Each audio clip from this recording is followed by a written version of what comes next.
அனைவருக்கும் அன்னை தமிழை வணங்கி எனது முதற்கண் வணக்கத்தை தெரிவித்துக் கொள்கின்றேன். வாகை தமிழ்ச் சங்கத்தின் நவராத்திரி நிகழ்வில் நான் எடுத்துக்கொண்ட தலைப்பு திரை இசை தமிழில் தமிழிசையின் பெருமைதனை இங்கு பகிர்ந்து கொள்ள வந்துள்ளேன். திரை இசையில் தமிழிசையின் பெருமை. இந்த தலைப்பை நான் எடுத்துக்கொண்டதற்கான காரணத்தை கூறுவதற்கு முன்பு என்னை பற்றி சிறிது அறிமுகம் செய்து கொள்கின்றேன். எனது பெயர் பா. சுகுணா. நான் இடைநிலை ஆசிரியையாக ஊராட்சி ஒன்றிய நடுநிலைப்பள்ளியில் விராலியூர் என்னும் ஊரில் கோவை மாவட்டத்தில் பணிபுரிந்து வருகின்றேன். எனது பணி அனுபவ காலம் 23 ஆண்டுகள் ஆகின்றது. நான் தொடர்ந்து BEd Tamil, MA Tamil, BEd Tamil என தமிழ் மொழியின் மீது பற்று கொண்டு தமிழை தொடர்ந்து பயின்று வருகின்றேன். சில தொகுப்பு நூல்கள் வெளியிட்டுள்ளேன். தற்பொழுது நடந்த புத்தக திருவிழாவில் எனது கதம்ப கவித்துளிகள் எனும் நூல் ஒன்றை வெளியிட்டுள்ளேன். கோவை கொடிசியா வளாகத்தில் புத்தக திருவிழா நடைபெற்றது. அத்திருவிழாவில் எனது கதம்ப கவித்துளிகள் எனும் நூலை வெளியிட்டுள்ளேன். எனக்கு சிறு வயதிலிருந்தே திரை இசையை கேட்காதவர்கள் யாரும் கிடையாது, இசைக்கு மயங்காதவர் யாரும் கிடையாது. நானும் ஒரு இசையின் மீது பற்று கொண்டு நிறைய பாடல்களை எழுதுவதும் கேட்பதுமாக உள்ளேன்.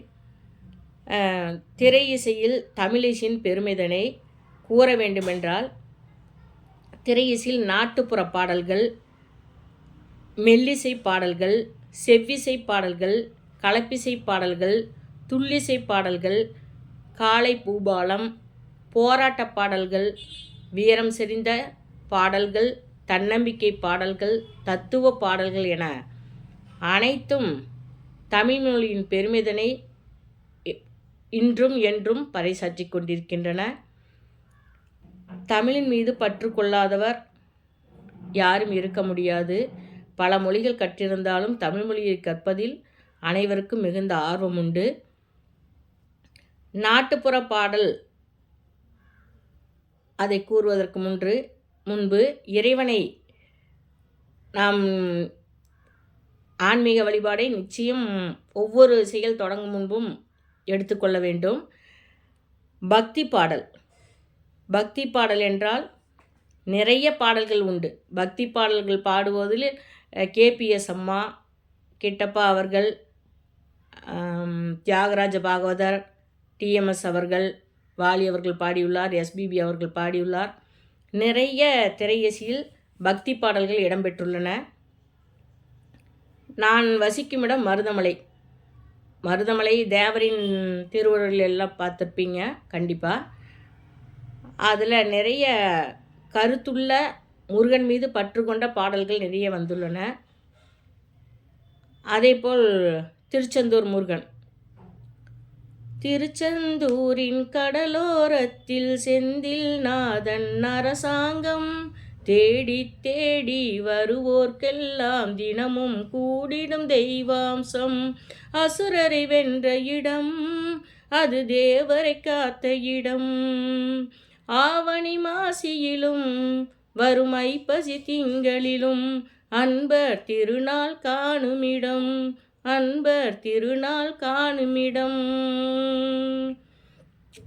இந்த பாடலை கேட்கும் பொழுது அந்த திருச்செந்தூரில் உள்ள முருகப்பெருமானின் சிறப்பும் அத்திருத்தலத்தின் சிறப்புகளும், அத்திருத்தலத்தில் திருவிழாக்கள் எப்பொழுது நடைபெறும் என்பதும் இப்பாடலில் இடம்பெற்றுள்ளது. இதுபோன்று ஒவ்வொரு பாடல்களிலும் வசனங்களிலும், ஒவ்வொரு படத்தில் இடம்பெற்றுள்ள வசனங்களும் நமக்கு அனைத்து விதமான அறுசுவை உணவைப் போல நமது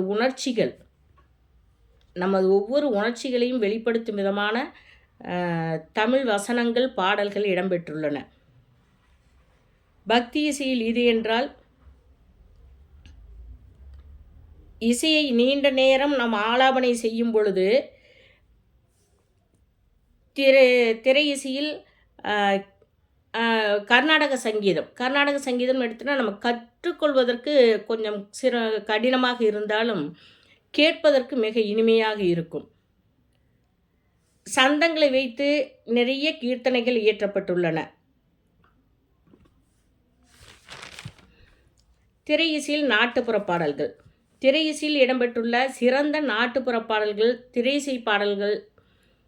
சில நல்ல மண்ணின் மனம், சில கிராமத்து மண்ணின் மனத்தையும் இனிமையான அவர்களின் வாழ்வின் உணர்ச்சிதனையும், அவர்களுடைய ஆசை, மகிழ்ச்சி, கவலை, நம்பிக்கை, சமூக கோட்பாடுகள், அவர்களுடைய பழக்க வழக்கங்கள், அவை அனைத்தும் திரையிசை தமிழில் பார்த்தீர்கள்னா உள்ளங்கை நெல்லிக்கனி போல நமக்கு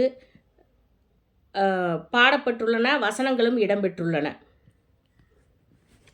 இத்தகைய திரையிசை பாடல்கள் ஓர் நிலத்தின் உயிர்நாடியாக விளங்குகின்றது. கிராமிய பாடல்கள் திரையிசையில் பேச்சு வழக்கில் இடம்பெற்றுள்ளன. அவை படிக்காத பாமர மக்களையும் எளிதாக சென்றடைகின்றன. தலையாம் பூ முடிச்சு தடம் பார்த்து நடந்து வளையில போல வந்த சின்னம்மா நீ வாசலுக்கு வாங்கி வந்ததென்னம்மா. இந்த பாடலில் தாளம்பூவை தலையில் வைத்து கொண்டு அந்த பெண்ணானவள் எவ்வளவு அழகாக நடந்து வருகின்றாள் என்பதை ஒரு பேச்சு வழக்காக இந்த பாடலில் இடம்பெற்றுள்ளது. அடுத்து மணப்பாற மாடு கட்டி மாயவரம் ஏறு பூட்டி வயப்பாட்ட உழுது போடு செல்லக்கண்ணு நீ வயக்காட்ட உழுது போடு செல்லக்கண்ணு. இந்த பாடல் எடுத்துக்கிட்டிங்கன்னா மணப்பாறை மாடு, மாயவரம் ஏறு. அது அந்த கிராமத்தோட இது என்ன மாதிரியான விவசாயத்தை அங்கே செய்கிறாங்க அப்படிங்கிறத அந்த பாடலில் எளிமையாக கொண்டு வந்திருக்காங்க. இப்போ மாடுலாம் பூட்டி இப்போ ஏர் கிடையாது, இப்போ டிராக்டர். ஆனாலும் அந்த பாடல்களை கேட்கும் பொழுது அந்த பழங்கால விவசாய நினைவுகள் நம்முள்ளே புத்துணர்ச்சி கொடுக்கும். அடுத்து கட்டோடு குழலாட ஆட ஆட கண்ணென்ற மீனாட ஆட ஆட. இந்த பாடல் எடுத்துட்டோம்னா கட்டோடு குழலாட, குழல் என்றால் கூந்தல் பார்த்திங்கன்னா அந்த காலத்தில் யாருமே இந்த மாதிரி இப்போ உள்ளது போல் யாரும் கிராப்பெல்லாம் வெட்டிக்க மாட்டாங்க, முடியை ஹேர் கட் பண்ண மாட்டாங்க. அந்த காலத்தில் நிறைய முடிகளை வளர்த்திருப்பாங்க. நல்லா ஜடை பார்த்திங்கன்னா இடுப்பு வரைக்கும் இருக்கும். அந்த இடுப்பு வரைக்கும் அவங்க நடக்கும்போது அந்த பின்னலானது 2 இடுப்புக்கும் மாறி மாறி அப்படியே அசைவு கொடுக்கும். அதை பார்க்கும் பொழுது இளைஞர்களின் மனதை கவரக்கூடியதாக இருக்கும். கட்டோடு குழலாட ஆட உன் கண்ணென்ற மீனாட ஆட. அந்த கண்ணு மீன் போல அசைவு அப்படின்னு சொல்லிட்டு அது சிறப்பாக வர்ணிக்கப்பட்டிருக்கு. அதில் சில பாடல்களில் சோகங்களும் இலையோடுது, சில பாடல்களில் சோகங்களும் இலையோடுது. உச்சி வகுந்தெடுத்து பிச்சிப்பூ வச்சகிளி பச்சை மலை பக்கத்தில் மேயுதுன்னு சொன்னாங்க, மேயுதுன்னு சொன்னதில் நியாயம் என்ன கண்ணாத்தா. அப்போ உள்ள பெண்களுக்கு இந்த மாதிரி தான் பேர் வச்சுருப்பாங்க. செல்லம்மா, கண்ணம்மா, கண்ணாத்தா, செல்லாத்தா, இந்த மாதிரி தான் வச்சுருப்பாங்க. அந்த பெயர் கூட அந்த கிராமிய மனம் வீசக்கூடிய பெயராகவும் அந்த பாடலில் இடம்பெற்றிருக்கு. அடுத்து துள்ளலான பாடல்கள் இருக்குது. துள்ளலான பாடல்கள்னு எடுத்துக்கிட்டோம்னா வெள்ளி கொலுசு மணி வேளாண கண்ணு மணி சொல்லி அழைச்சதென்ன தூங்காம செஞ்சதென்ன பாடாத ராகம் சொல்லி பாட்டு படித்ததென்ன நீங்காம நெஞ்ச வச்சு நீண்டும் பறிச்சதென்ன. அடுத்து பொட்டு வச்ச தங்க கூடம் ஊருக்கு நீ மகுடம் தொட்டு தொட்டு இழுத்து வரும் ஜோரான தங்கரதம் நீ தங்க கட்டி வா சிங்க குட்டி உன் பேரை சொல்லும் பட்டி தொட்டி. இந்த பாடலில் பார்த்தீங்கன்னா இது விஜயகாந்த் பட பாடல். இந்த பாட்டை பாடும்போதே விஜயகாந்தே அந்த காட்சிகள் எல்லாமே நமக்கு நினைவுக்கு வரும். இந்த பாடலில் உள்ள பொட்டு வச்ச தங்கக்கூடம், அந்த கலசம், ஒவ்வொரு பூஜையும் போது கலசத்தில் பொட்டு வச்ச அந்த கலசத்துக்கு தான் முதல் மரியாதை பண்ணுவாங்க. அதுபோல் பொட்டு வச்ச தங்கக்கூடம், ஊருக்கு நீ மகுடம். ஒரு மகுடம் சூடின ராஜாவுக்கு என்ன ஒரு தனிப்பெருமையோ அதுபோல் தொட்டு தொட்டு இழுத்து வரும் ஜோரான தங்க ரதம். தங்க ரதத்தை நம்ம என்ன மாதிரியான ஒரு பக்தியோடு இழுத்துட்டு வருவோமோ அது போல் நீயே. மேற்கொண்டு சிங்கக்குட்டி, நீ சிங்கக்குட்டின்னு அவரோட வீரத்தையும், உன் பேரை சொல்லும் பட்டி தொட்டி, கிராமம் ஃபுல்லாக உன்னோட பேரை சொல்லும். இந்த வரிகள் ஒவ்வொன்றும் பார்த்திங்கன்னா நமக்கு தமிழோட பெருமையே சொல்லுது. அடுத்து தத்துவ பாடல்கள். தத்துவ பாடல்கள்னு எடுத்துக்கிட்டோம்னா தன்னம்பிக்கை தரக்கூடிய தத்துவ பாடல்கள் நிறைய இருக்குது. பட்டினத்தார் பாடல் இருக்குது, நிறைய நம்ம சொல்லிகிட்டே போகலாம். இப்போ கண் போன போக்கிலே கால் போகலாமா, கால் போன போக்கிலே மனம் போகலாமா. நம்ம கண்ணானது பார்க்குற எல்லா விஷயங்களையும் காட்சிகளையும் பார்த்துட்டு அது பின்னாடியே ஓடத்தான் பார்க்கும். ஆனால் அந்த மனமானது அந்த காட்சிகள் காட்சிகளை காண்றதோடு இருக்கணும். ஆசையை அலைமோத விடக்கூடாது. நம்ம கட்டுப்பாடோட மனத்தை கட்டுப்படுத்தணுங்கிறது இந்த பாடல் வரிகளில் வருது. உன்னை அறிந்தால், நீ உன்னை அறிந்தால் உலகத்தில் போராடலாம். அதாவது முதல்ல மனுஷன் நம்மளை நம்ம புரிஞ்சுக்கணும், நம்மளை கட்டுப்பாட்டில் வச்சுக்கணும். நம்மளை தெரிஞ்சுக்கிட்டோம்னா நம்மளை பற்றி நம்ம மேற்கொண்டு செய்யக்கூடிய செயல்கள் ஒரு கட்டுப்பாடோட சரியான செயலாக அமைங்கிறதுக்கான பாடல் இந்த பாடல்.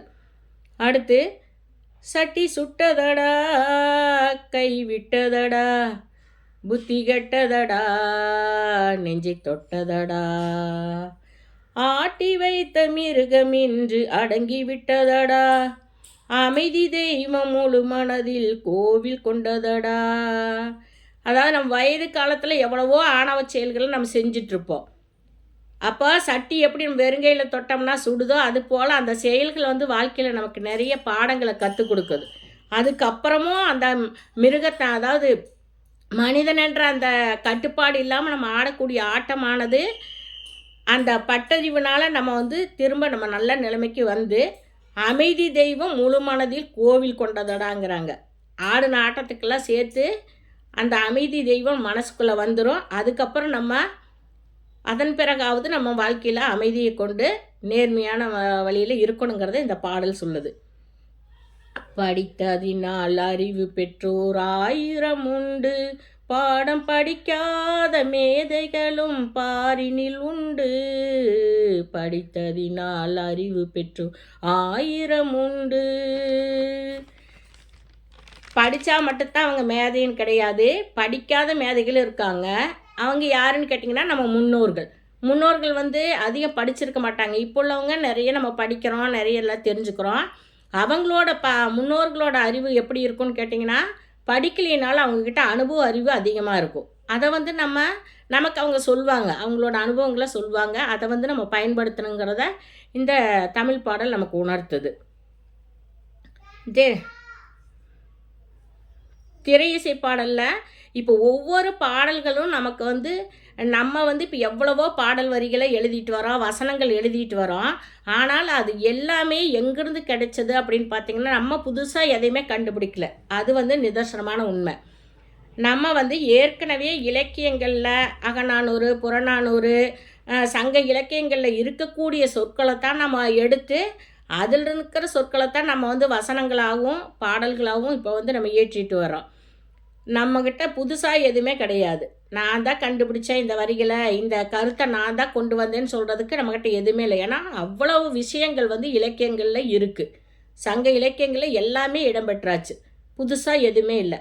நம்ம வேணால் வரிகளை முன்ன பின்ன மாற்றி நம்ம அமைச்சிட்ருக்கோமோ தவிர புதுசாக நம்ம கண்டுபிடிச்சோன்னு சொல்கிறதுக்கு தற்போது எதுவுமே இல்லை.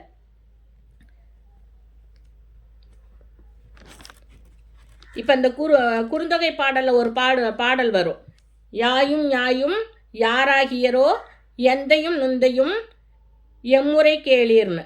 அதெல்லாம் வந்து இப்போ பாடல் திரை இசை பாடலில் வந்திருக்கு அந்த வரிகள்லாம் வந்து ஏற்கனவே சங்க இலக்கியங்களில் இடம்பெற்ற வரிகள் தான். அதை தான் நம்ம எடுத்து இப்போது திரை இசை தமிழில் கொண்டு வந்திருக்கோம். இது எல்லாமே நம்ம தமிழ் இசையில் தமிழ் மொழியோட பெருமை தான். அன்னைக்கு புலவர்கள் சொல்லாததை நம்ம சொல்லலைங்கிறத நம்ம ஒத்துக்கக்கூடிய வரிகள் இந்த வரிகள் எல்லாம். வண்ணக்கிளின்னு ஒரு படம், அந்த படத்தில் பார்த்திங்கன்னா ஒரு பாடல் வரும். சித்தாட கட்டிக்கிட்டு சிங்காரம் பண்ணிக்கிட்டு மத்தாப்பு சுந்தரி ஒருத்தி மயிலாட வந்தாளாம். சித்தாட கட்டிக்கிட்டு சிங்காரம் பண்ணிக்கிட்டு மத்தாப்பு சுந்தரி ஒருத்தி மயிலாட வந்தாளாம். அத்தானை பார்த்து அசந்து போய் நின்னாளாம். அத்தானை பார்த்து அசந்து போய் நின்னாளாம். இந்த பாடலில் கிராமத்தில் திருவிழா எப்படி கொண்டாடுவாங்க, அந்த பெண்கள் கிராமத்து பெண்கள் எந்த மாதிரியான உடை உடுத்திட்டு வருவாங்க, அங்கே வரக்கூடிய இளைஞர்கள் அவங்களோட முறைப்பையனை பார்த்து அந்த பொண்ணு எப்படி ஒரு அசந்து போய் வெக்கப்பட்டு நின்னாலாம். இந்த மாதிரியான பாடல்கள்லாம் தமிழோட பெருமையை கூறக்கூடிய பாடல்கள். கிராமத்து இதை நமக்கு அப்படியே மனசுக்குள்ளே கொண்டு வரக்கூடியது. அடுத்து மன அமைதிக்குன்னு கேட்டுக்கிட்டோம்னா நிறைய பக்தி பாடல்கள் தான். பக்தி பாடல்கள் இருக்குது, தத்துவ பாடல்கள், சோகமான தத்துவ பாடல்கள் இருக்குது. இப்போ தஞ்சாவூர் இது ராஜராஜ சோழனை பற்றி அந்த தஞ்சை பிரகதீஸ்வரர் கோயிலில் பாடக்கூடிய ஒரு பாடல் வரும். ராஜராஜ சோழன் படத்தில் அந்த படத்தில் பார்த்திங்கன்னா, ஆடுகின்றானடி தில்லையிலே, அந்த பாடலை கேட்கும்போது அந்த பாடல் வரிகளில் அந்த சிவனோட பெருமையும் அந்த ராஜராஜ சோழனோட அந்த மன்னனோட பெருமையும் அந்த கோவில் கட்டினதோட அந்த புனிதத்தையும் நம்ம அந்த படத்தை பார்க்கும்போது, அந்த திரைப்படத்தை பார்க்கும்போது அந்த இசையினாலேயும் அதில் வரக்கூடிய வசனங்கள்னாலேயும் நம்ம அனைத்தையுமே தெரிஞ்சுக்க முடியுது.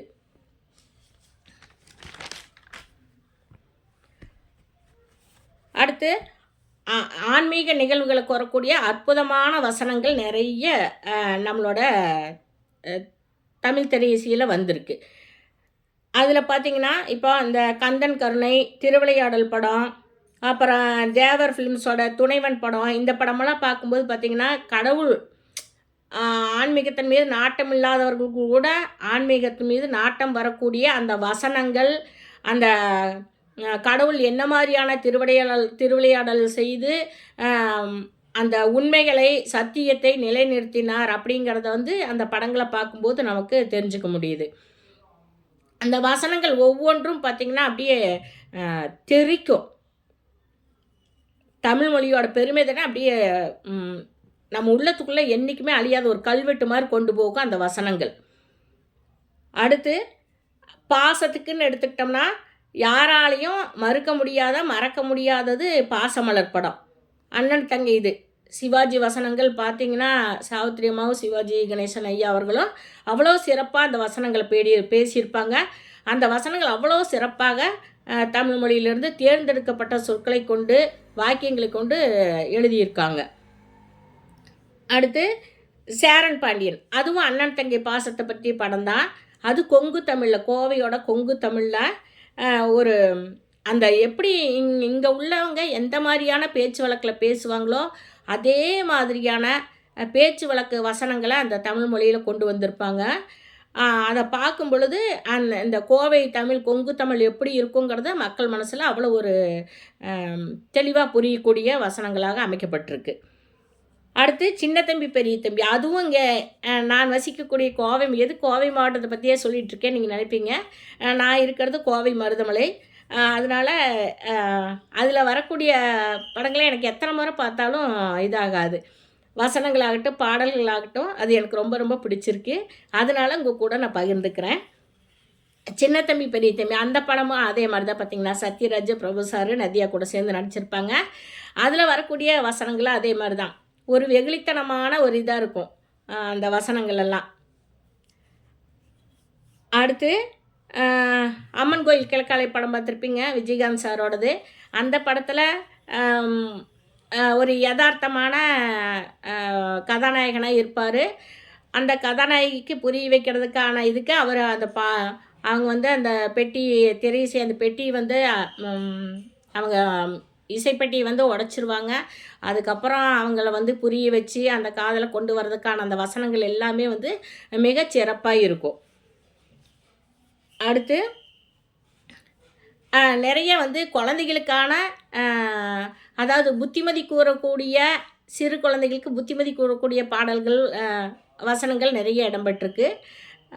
அது பார்த்தோன்னா, திருடாதே பாப்பா திருடாதே, திருடாதே பாப்பா திருடாதே, வறுமை நிலைக்கு பயந்து விடாதே, திறமை இருக்கு மறந்து விடாதே, திருடாதே பாப்பா திருடாதே. அந்த பாடலில் திருடக்கூடாதுங்கிறத ஒரு பாடலாக சொல்லும் பொழுது அந்த சின்ன குழந்தைகள்லேருந்து பெரியவங்க வரைக்கும் அதை பார்க்கும்போது மனசுக்கு மகிழ்ச்சியும் ஒரு நல்ல ஒரு கருத்தையும் கூறுது. அது வறுமை நிலைக்கு வறுமையில் இருக்கும்போது தான் அவனுக்கு வந்து ஒரு பொருள் தேவைப்படும். அவனுக்கு வந்து அந்த புத்தி மாதிரி போய் மற்றவங்க பொருளை எடுக்கணுங்கிற எண்ணம் வரும். அப்படிங்கிறதுக்காக தான் அந்த பாடலில் வறுமை நிலைக்கு பயந்து விடாதே, திறமை உங்ககிட்ட திறமை இருக்குது அதை நீ மறந்துடாதேன்னு சொல்லியிருக்காங்க. வறுமையை கண்டு பயந்துட்டு நீ போய் தீய வழியில் போகக்கூடாது, உங்கள்கிட்ட திறமையை பயன்படுத்தி உன்னால் வாழ்க்கையில் முன்னேற முடியுங்கிறத அந்த தமிழோட பெருமையாக அந்த சொற்கள் வரிகள் வந்து வந்திருக்கு. ஒன்றா இருக்க கற்றுக்கணும், அந்த உண்மையை சொன்னால் ஒத்துக்கணும், காக்கா கூட்டத்தை பாருங்க அது கற்றுக் கொடுத்தது யாருங்க. இந்த பாடலில் நம்ம ஒற்றுமையை சொல்லியிருக்காங்க. ஒன்றா இருக்கணும். காக்கா பார்த்திங்கன்னா எந்த காகமும் வந்து தனியே போய் சாப்பிட்றதில்ல, அது கரைந்து மற்ற காகங்களை அழைத்து அப்புறம்தான் பகிர்ந்து தான் உண்ணுது. அந்த கருத்துக்கள் இந்த தமிழிசை பாடலில் தமிழ் மொழியின் பெருமையை வெளிப்படுத்தியிருக்காங்க. மனுஷன் சாப்பிடறாண்டா தம்பி பயலே, நீ மாறுவதெப்போ தீருவதெப்போ நம்ம கவலே, மனுஷன் சாப்பிடறாண்டா தம்பி பயலே, நீ மாறுவதெப்போ தீருவதெப்போ நம்ம கவலே. இப்போ உள்ள மனுஷங்க பார்த்திங்கன்னா ஒருத்தனை அதாவது மற்றவங்கள வந்து மற்றவங்கள அழிச்சிட்டு தான் முன்னேறணுங்கிற அந்த எண்ணத்தில் நிறைய இப்போ போயிட்டுருக்கு. அதுக்கு தான் சொல்லியிருக்காங்க, நம்ம வந்து எப்போ மாறுறது, நமக்கு எப்போ இந்த பகுத்தறிவு வர்றது, நம்மளோட சுயநல போக்கை விட்டு நம்ம பொதுநலமாக நம்ம எப்போ சிந்திப்போம், எப்போ நம்ம கவலை தீருங்கிறத இந்த பாடலில் சிறப்பாக சொல்லியிருக்காங்க. அதே மாதிரி வசனங்கள்னு தெரித்த போராட்ட வசனங்கள்னு எடுத்துக்கிட்டோம்னா, வீரபாண்டிய கட்டபொம்மன் வசனங்கள்லாம் பார்த்திங்கன்னா தேசப்பற்று இல்லாதவங்க நாட்டுப்பற்று இல்லாதவங்களுக்கெல்லாம் கூட ஒரு புத்துணர்ச்சியை கொடுக்கக்கூடிய ஒரு போராட்ட உணர்வை கொடுக்கக்கூடிய வசனங்கள். அது வந்து தமிழ் மொழியோட சிறப்பை வந்து நமக்கு கூறுகிறது. அடுத்து கர்ணன் படவசங்கள்.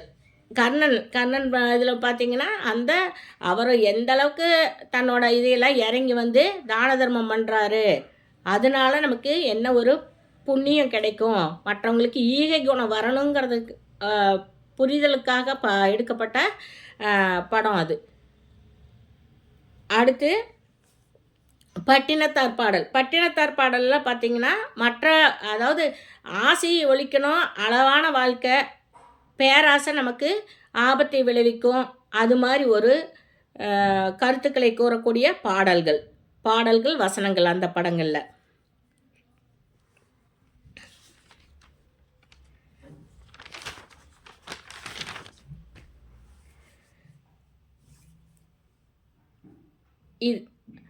இறுதியாக அன்பு மலர்களே நம்பியிருங்களே, நாளை நமதே எந்த நாளும் நமதே, தர்மம் உலகிலே இருக்கும் வரையிலே நாளை நமதே எந்த நாளும் நமதே. தர்மம் இருக்கிற வரைக்கும் வாழ்கின்ற நாட்கள் எல்லாம் நமக்கு வசந்த காலம்தான், நாளை நமதுதான் என்று வாகை தமிழ்ச்சங்க உறுப்பினர் அனைவருக்கும் வாழ்த்துக்களையும் வாகை தமிழ்ச்சங்க நிர்வாகிகள் எனக்கு இந்த சிறப்பான வாய்ப்பினை அளித்தமைக்கு நன்றிதனையும் கூறி விடைபெறுகின்றேன். பா. சுகுணா, கோவையிலிருந்து. நன்றி.